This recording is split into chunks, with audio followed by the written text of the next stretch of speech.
ជំរាបសួរលោកអ្នកនាងខ្ញុំថៃថាណិត B2B Asia News នឹងជម្រាបជូនអំពីព័ត៌មានទីផ្សារសម្រាប់ថ្ងៃទី5សីហា2026អ្វីដែលយើងនឹងផ្ដោតនៅថ្ងៃនេះគឺថ្លៃពាក្យហ៊ុនប្រចាំថ្ងៃដែលមានការឡើងចុះទាំងក្នុងនិងក្រៅតំបន់ទំនាក់ទំនងពាណិជ្ជកម្មទ្វេភាគីរវាងកម្ពុជានិងប្រទេសដទៃទំនិញសកលរួមទាំងអាជីវកម្មចម្រុះសន្ទុះផ្សារហ៊ុនគិតត្រឹមថ្ងៃពុធនេះគឺមានការកើនឡើងខ្លាំងដោយសន្ទុះ Nikkei 225របស់ជប៉ុនបានកើនឡើង 3.66% ខណៈដែលសន្ទុះ Kospi បានកើនឡើង 4.3% រីឯសន្ទុះ MSCI បានកើនឡើង 2.3% ខណៈដែលភាគហ៊ុនក្រុមហ៊ុនធំៗរបស់ចិនវិញក៏បានកើនឡើង 1.5% រីឯសន្ទុះផ្សារមូលបត្រកម្ពុជាវិញបានកើនឡើង 0.01 ពិន្ទុរហូតដល់ 461.16 ពិន្ទុហើយបរិមាណជួញដូរសរុបបានកើនឡើងដោយមានភាគហ៊ុនចំនួន 179.109 ដែលត្រូវបានផ្លាស់ប្ដូរដៃនៅក្នុងតម្លៃសរុប 561.4 លានរៀលឬជិត $139,000 អាមេរិកនៅលើផ្សារគោលមានពាក្យហ៊ុនចំនួន5បានកើនឡើងដែលនាំមកដោយក្រុមហ៊ុនតំបន់សេដ្ឋកិច្ចពិសេសភ្នំពេញ Royal Group ខណៈដែលពាក្យហ៊ុនតែមួយគត់ដែលបានធ្លាក់ចុះគឺ Chem JSM ចំណែកនៅលើផ្សារកំណើនវិញក្រុមហ៊ុន Picasso Silicon និង JS Land បានថយចុះខណៈដែលក្រុមហ៊ុន DBD Engineering រក្សាតម្លៃនៅដដែលអំពីអត្រាផ្ទុះប្រាក់វិញប្រាក់រៀលខ្មែរបើធៀបនឹងប្រាក់ដុល្លារគឺបានចុះខ្សោយបន្តិចដែលមានតម្លៃ $4.53 រៀលនៅក្នុង1ដុល្លាររីឯសន្ទុះប្រាក់ដុល្លារវិញគឺមានតម្លៃ 99.89 អំពីទីផ្សារសកលវិញប្រេងថ្ងៃនេះគឺបានខាត់បង់ដោយតម្លៃប្រេងឆៅប្រភេទ Brent បានធ្លាក់ចុះ 0.4% មកនៅត្រឹម $79.04 អាមេរិកនៅក្នុងធុងបារ៉ែលរីឯប្រេងឆៅប្រភេទ WTI នៅពេលអនាគតវិញគឺបានធ្លាក់ចុះ 0.8% ដែលមានតម្លៃ $75.19 អាមេរិកនៅក្នុងមួយធុងបារ៉ែលតម្លៃមាសបានកើនឡើងជាលើកទី3ជាប់ៗគ្នាដោយសារតែប្រាក់ដុល្លារបានថយចុះហើយតម្លៃប្រេងក៏បានធ្លាក់ចុះតម្លៃមាសប្រភេទ Spot Gold បានកើនឡើង 1.4% ដល់ $4,133.83 អាមេរិកនៅក្នុង1អោនហើយតម្លៃអនាគតមាសសម្រាប់ចែកចាយនៅខែកញ្ញាវិញបានកើនឡើង 1% ដល់តម្លៃ $4,191.90 អាមេរិកអំពីទីផ្សារ crypto វិញ Bitcoin ត្រូវបានជួញដូរនៅក្នុងតម្លៃ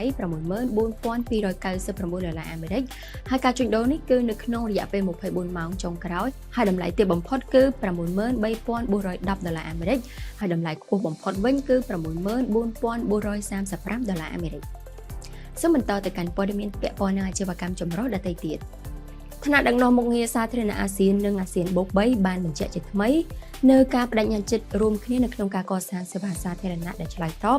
និងមានប្រសិទ្ធភាពរួមទាំងតម្កល់ប្រជាជននៅកណ្ដាលទូទាំងតំបន់នៅក្នុងកំឡុងពេលជួបសម្ដែងការគួរសមជាមួយនឹងនាយករដ្ឋមន្ត្រីកម្ពុជានៅថ្ងៃទី5ខែសីហាជំនួបនេះបានប្រព្រឹត្តទៅនៅខេត្តសៀមរាបមុនពិធីបើកកិច្ចប្រជុំកិច្ចសហប្រតិបត្តិការអាស៊ានលើវិស័យមុខងារសាធារណៈលើកទី23និងកិច្ចប្រជុំកិច្ចសហប្រតិបត្តិការអាស៊ានបូក3ជាលើកទី8នៅក្នុងវិស័យមុខងារសាធារណៈនាយករដ្ឋមន្ត្រីកម្ពុជាបានសម្ដែងនៅសេចក្តីទុកចិត្តថាកិច្ចប្រជុំទាំងនេះនឹងបញ្ចប់ទៅដោយទទួលបានលទ្ធផលផ្លែផ្កាតាមរយៈការចែករំលែកបទពិសោធន៍ល្អៗនិងការជួយពង្រឹងកិច្ចសហប្រតិបត្តិការនៅក្នុងវិស័យមុខងារសាធារណៈរវាងបណ្ដាប្រទេសអាស៊ាននិងអាស៊ានបូក3កម្ពុជាបានបដិញ្ញាចិត្តជាថ្មីនៅថ្ងៃទី5ខែសីហានៅក្នុងការរឹតចំណងកិច្ចសន្ទនានៅក្នុងតំបន់និងរុញច្រានកិច្ចសហប្រតិបត្តិការជាក់ស្ដែងដើម្បីធានាបាននូវការអភិវឌ្ឍប្រកបដោយចីរភាពនៅទូទាំងអនុតំបន់មេគង្គឡាងឆាងនេះបើយោងតាមវិទ្យាស្ថានចក្ខុវិស័យអាស៊ីថ្លែងនៅក្នុងពិធីបើកកម្មវិធីកប៉ាល់សន្តិភាពមេគង្គឡាងឆាងលើកទី2លោកបណ្ឌិតឆេងកំឡុងប្រធានវិទ្យាស្ថាន AVI បានគូសបញ្ជាក់ថាខណៈដែលអនុតំបន់នេះមានភាពចម្រុះនឹងវប្បធម៌និងសក្តានុពលសេដ្ឋកិច្ចយ៉ាងសម្បូរបែបអនុតំបន់នេះក៏កំពុងនឹងប្រឈមនឹងបញ្ហាឆ្លងដែនដ៏ស្មុគស្មាញផងដែររួមមានការប្រែប្រួលអាកាសធាតុការគ្រប់គ្រងធនធានទឹកភាពរិចរិលនៃបរិស្ថានហានិភ័យគ្រោះថ្នាក់មហន្តរាយនិងការប្រែប្រួលនៃភូមិសាស្ត្រនយោបាយផ្អែកទៅលើភាពជោគជ័យនៃវគ្គដំបូងគំនិតផ្ដាំកប៉ាល់សន្តិភាពលើកទី2នេះដែលជាវេទិកាមួយផ្ដល់នូវកិច្ចសហប្រតិបត្តិការសម្រាប់មន្ត្រីរដ្ឋាភិបាលអ្នករៀបចំគោលនយោបាយជារួមអ្នកស្រាវជ្រាវនិងប្រជាជនវ័យក្មេងដើម្បីផ្លាស់ប្ដូរទស្សនៈទានដើម្បីបង្កើតជាអនុសាសន៍គោលនយោបាយដែលអាចយកទៅអនុវត្តបានសម្រាប់សន្តិភាពភាពធន់និងបរិយាបន្ននៅក្នុងតំបន់យោងតាមរបាយការណ៍ដែលចេញផ្សាយដោយសហព័ន្ធស្រូវអង្ករកម្ពុជានៅថ្ងៃទី5ខែសីហាបានឲ្យដឹងថា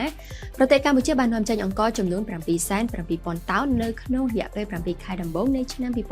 2026ដោយទទួលបានប្រាក់ចំណូលចំនួន $415.12 លានដុល្លារអាមេរិករបាយការណ៍ដដែលបានបញ្ជាក់ថាតួលេខនេះតំណាងឲ្យការកើនឡើងយ៉ាងខ្លាំងរហូតដល់ 68% នៃបរិមាណនាំចេញនិងកើនឡើង 34.3% នៃប្រាក់ចំណូលសរុបបើធៀបនឹងរយៈពេលដូចគ្នាកាលពីឆ្នាំមុន បណ្ដាប្រទេសនៅសហភាពអឺរ៉ុបនៅតែជាទីផ្សារសំខាន់បំផុតដោយទទួលបានការនាំចេញអង្ករចំនួន 2,7157 តោននៅក្នុងទំហំទឹកប្រាក់ជាង $156.45 លានអាមេរិកខ្ញុំថានិតសូមបញ្ចប់ព័ត៌មានប្រចាំថ្ងៃនៃ B2B Asia News ត្រឹមតែប៉ុណ្ណេះវិលមកជួបលោកអ្នកនាងជាថ្មីនៅថ្ងៃស្អែក